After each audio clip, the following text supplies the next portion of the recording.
You think you know the person sleeping next to you. You think you know the quiet, friendly street you call home. But sometimes the most perfect-looking lives are built on a foundation of lies. And when those lies are exposed, the fallout is absolutely seismic. If you've ever felt the sting of betrayal and dreamed of the perfect, undeniable comeback, you're in the right place. Hit that subscribe button and join our community of justice seekers. Don't forget to like this video, it truly helps. And get ready for a story where revenge wasn't screamed in anger. It was printed quietly and handed out to every single person on our street. Let's dive in. For 6 years, I thought I had it all. The house, the white picket fence, the wife, Claire. We were that couple, the one who hosts the barbecues, who remembers everyone's kids' names, who waves from the driveway. Our street wasn't just a place to live, it was a community, or so I thought. It's funny how the mind works. It tries to protect you. When Claire started making more frequent trips next door to borrow sugar from Tom, my neighbor, a tiny silent alarm bell went off in the back of my head, but I swatted it away. Don't be paranoid, I told myself. This is Claire. This is Tom. This is our life. Tom's wife had left him a couple years back, and we'd been good neighbors, checking in on him. I felt sorry for the guy, but the checking in became lopsided. It was always Claire going over, and the trips got longer. A 5-minute sugar run turned into a 30-minute chat about his plumbing. Then she started caring an awful lot about checking the mail. She'd put on a little makeup, change out of her comfy clothes, just to walk to the end of the driveway. I'd watch from the window, my coffee going cold in my hand.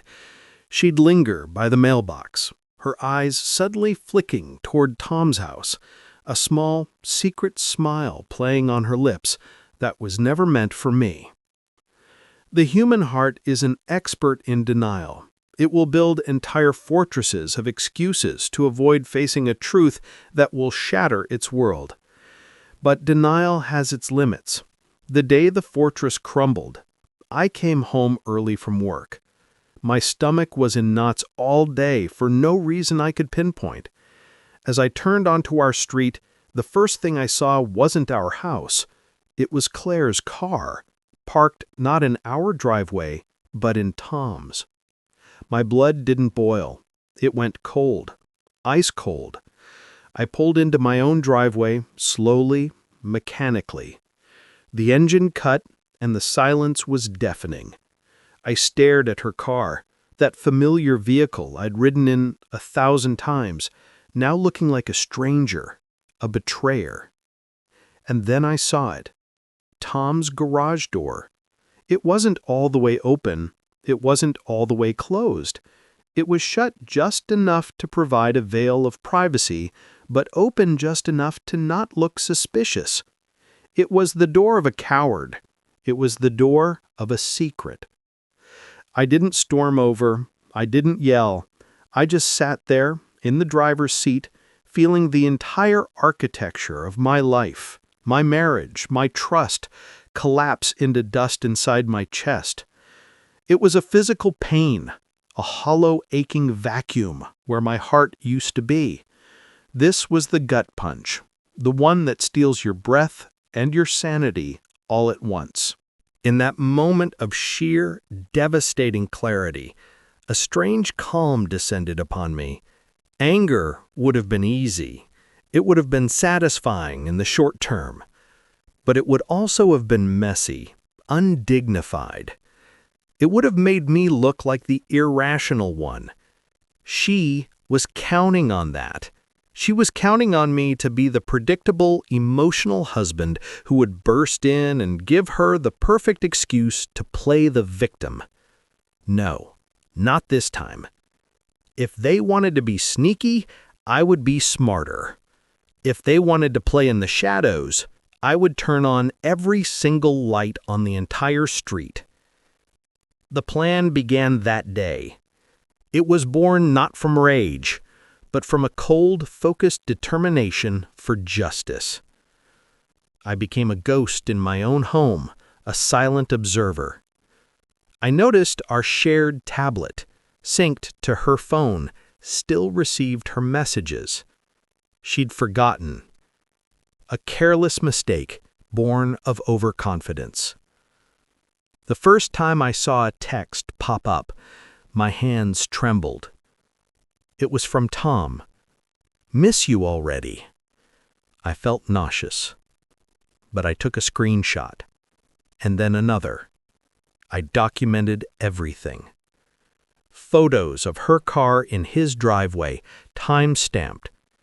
I even, on a night I pretended to be asleep, stood by our back door and recorded audio on my phone. The sound that came through the fence wasn't the murmur of neighbors talking. It was her laugh, her distinctive, happy giggle, a sound I hadn't heard directed at me in months. It was the most heartbreaking sound I've ever heard. I met with a lawyer.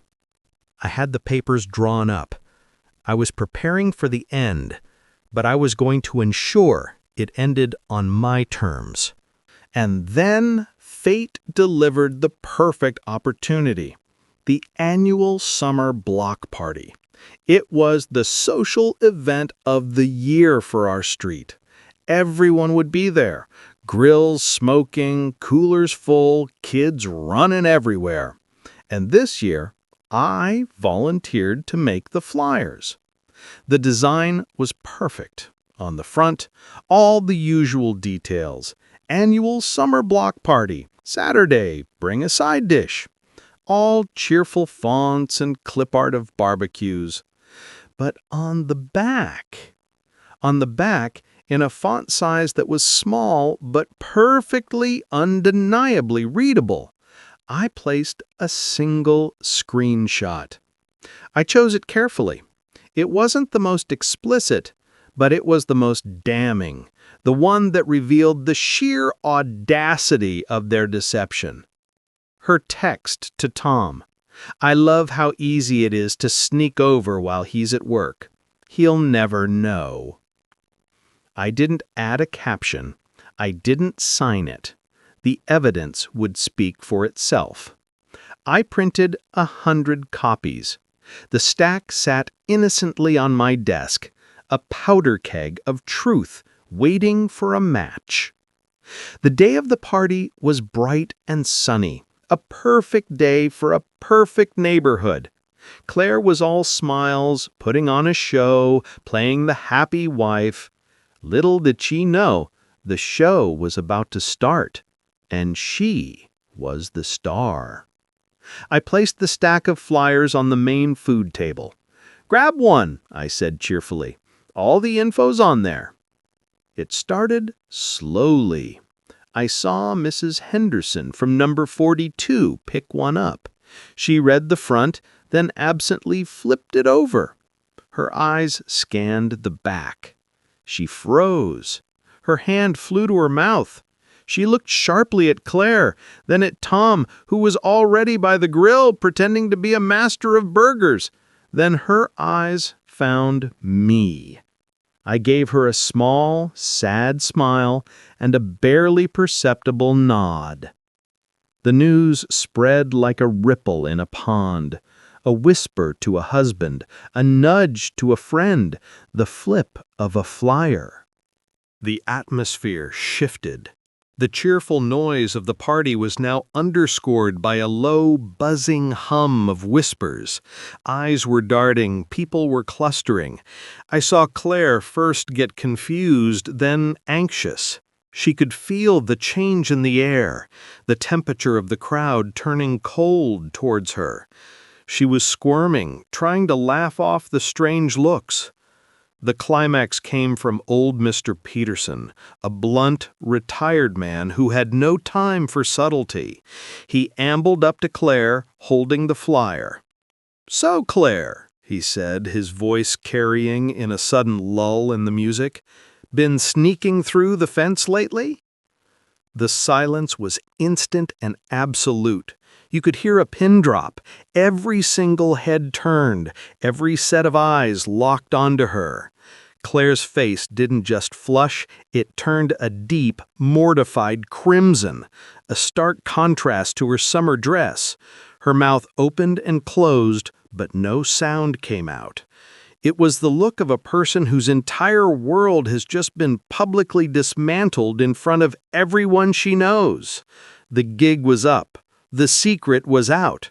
The carefully constructed lie was annihilated. Across the yard, Tom's face went sheet white. He didn't say a word. He just turned, abandoned his post at the grill, and practically ran into his house, the door slamming shut behind him. He was gone within 10 minutes. The party was effectively over. The neighbors slowly, awkwardly packed up their things, offering me silent, sympathetic looks as they left. Back inside our house, the mask finally came off. Claire's humiliation curdled into rage. She screamed at me, "How could you? How could you embarrass me like that in front of everyone?" I didn't yell back. I didn't need to. The storm had passed. I felt a profound, unshakable peace. I simply walked to my desk, opened the drawer, and pulled out the manila envelope I'd placed there that morning. I handed her the divorce papers. "You didn't embarrass yourself in front of everyone, Claire," I said, my voice calm and steady. "You did that all on your own. I just handed out the program." The aftermath was swift and just. Claire moved out within weeks to a chorus of silent judgment from a street that would never see her the same way again. Tom, unable to face the daily shame, put his house up for sale a month later. I kept the house, I kept my peace, and I kept the respect of my neighbors, who now knew that the quiet guy at number 24 doesn't start fights, but he sure knows how to finish them. What's the lesson here? Maybe it's that the truth always finds a way out, that the pain of betrayal can be channeled into something precise and powerful. Or maybe it's that the greatest revenge isn't violence or screaming fits. It's calm, calculated, and allows the guilty to hang themselves with the rope they so carelessly provided. If you felt that satisfying punch of justice, let me know in the comments. What's the most clever revenge story you've ever heard? And for more stories about the underdog fighting back and winning, hit that subscribe button and ring the notification bell so you never miss a moment of vindication. Thanks for watching.